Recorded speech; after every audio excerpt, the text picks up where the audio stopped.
So, good day everyone. My name is Vince Romel Manriquez. Uh, I'm going to demonstrate ng how to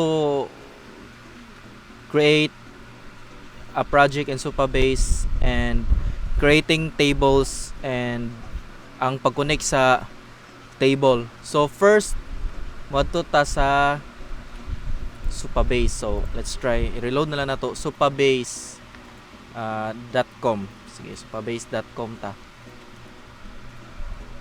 Then nakalagin naman ako so ato ta sa dashboard. Paabot na to sa dashboard. Since naa naman ning DVD rental nga project, para pag-record ng kaning video is mag-create tag new project sa organization nga ako nabuhat is USTP. Ang project name nato is ang gipa-name kay DVD rental project man. So is try na to unta dili siya ma-overwrite man or DVD rental. So i-create na to na siya nga project. So ato lang password kay let's say USTP ang password. So naka-create tag DVD rental nga project. So same ra sila pero kaning na-check mo na tong kuan. So nag-set up pa siya project ang kaning DVD rental. So mag-wait lang sa tagamay kay nag-set up pa sa project.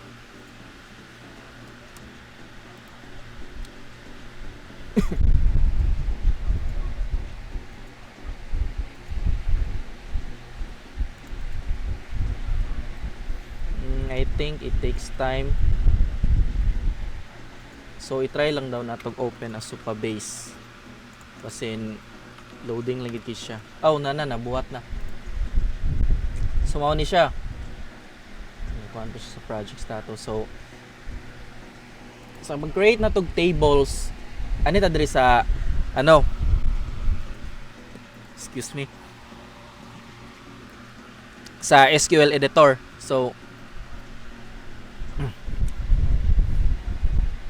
ay dili maklik ang taas kay gasampong ang share screen. Kung i-move nawala to. So mao ni siya. So ang tables nga akong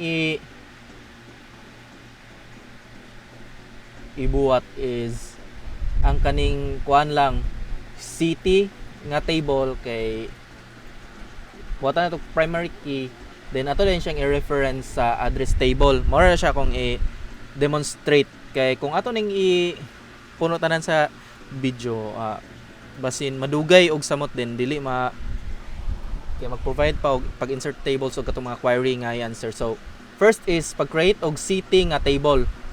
So anita diri sa Supabase sa SQL. So ang first is create table which is ang name is city. So city. Ato da yung sa under sa city na ay city _ID, city, country ID and last update. So atong kuan. So city ID integer siya, then not null primary key. Then under ana is dalian na ako makalimot city, country ID ug last update. So city ato lang siyang i-text. Then country ID int sakto ba to country ID, then last update. So last murag na underscore to lagi na underscore. So last update paano ko last update timestamp. So i-try na to og run if na-create ba ni nga table.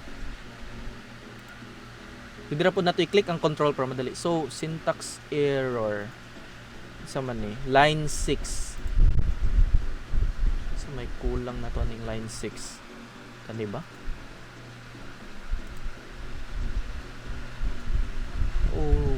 Unsa may wrong ani?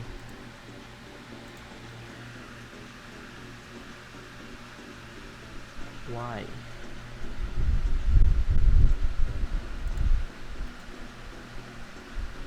Ito may nasa line 6. Ganun man ni.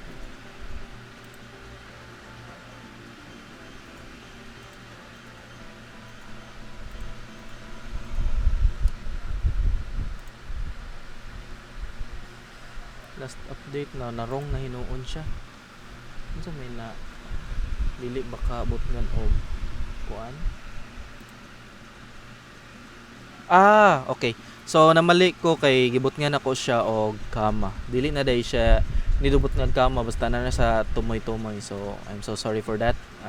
Para ma-check din nato if na-create nato ang table, ato siyang tan-awon diri sa database para makita nato ang schema. So loading tables.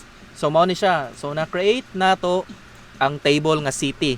So karon ato siyang i-try o connect diri sa address nga table. So mo na itong i-create karon. Ato siyang i-connect.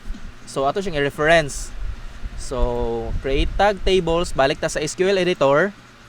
Then create tag table nga address. Ato lang i-edit diri kay para di ta para mubo gamay yung pag-video. So address ID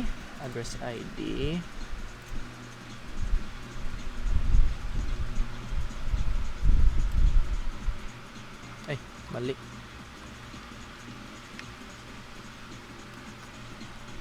Address ID int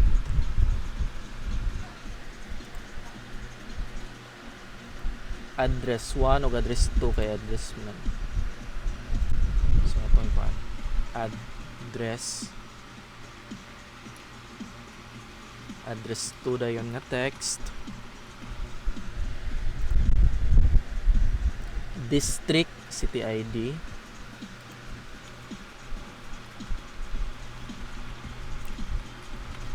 district nga text lang. Yung city ID nga integer.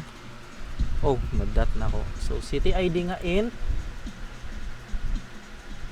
postal code,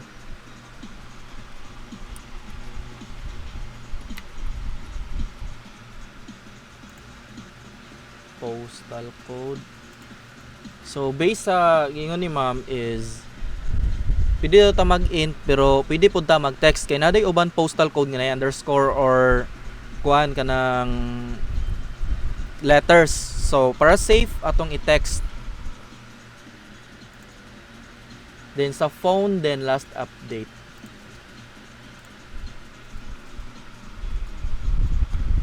Phone is integer kay number siya. Then last update.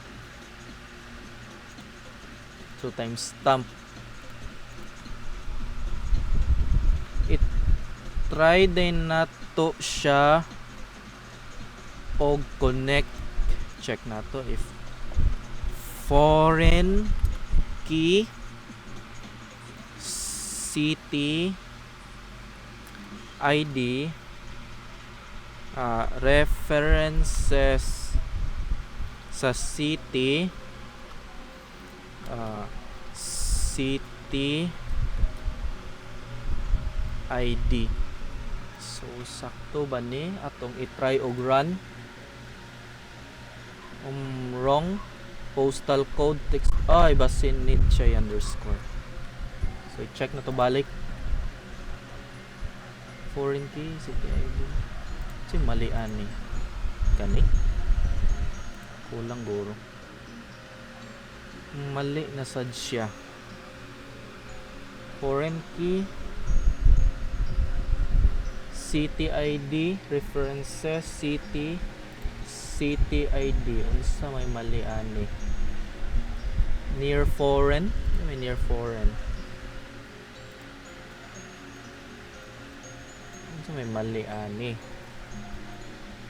Foreign key city ID references city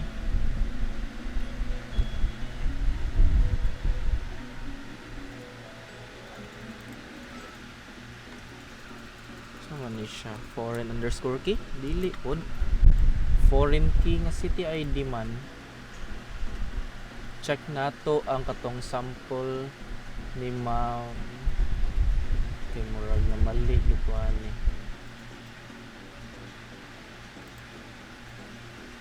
Foreign or ang mali kay naa sa ubos.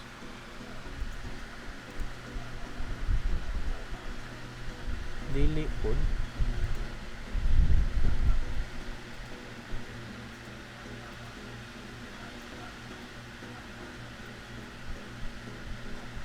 Not null.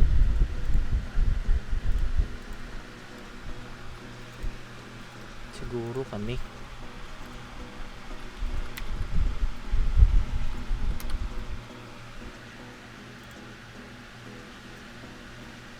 Mali gyapon siya.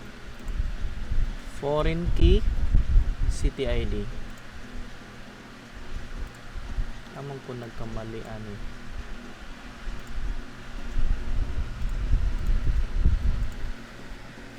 City ID.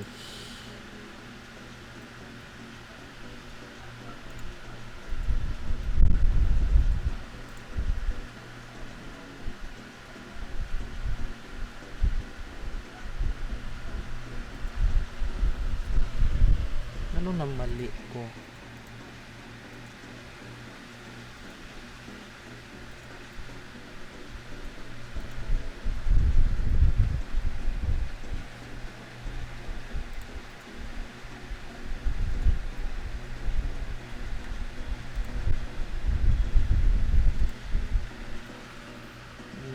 I'm not sure paani.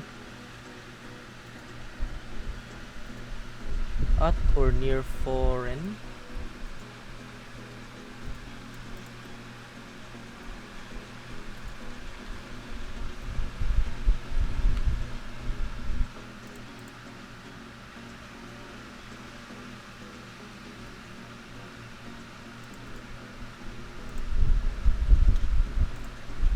Timestamp dapat ni underscore. Then foreign key.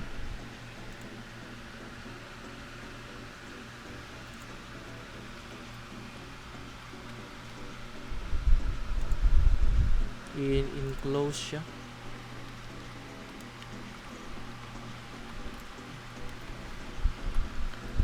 Foreign key nga city ID. References sa city.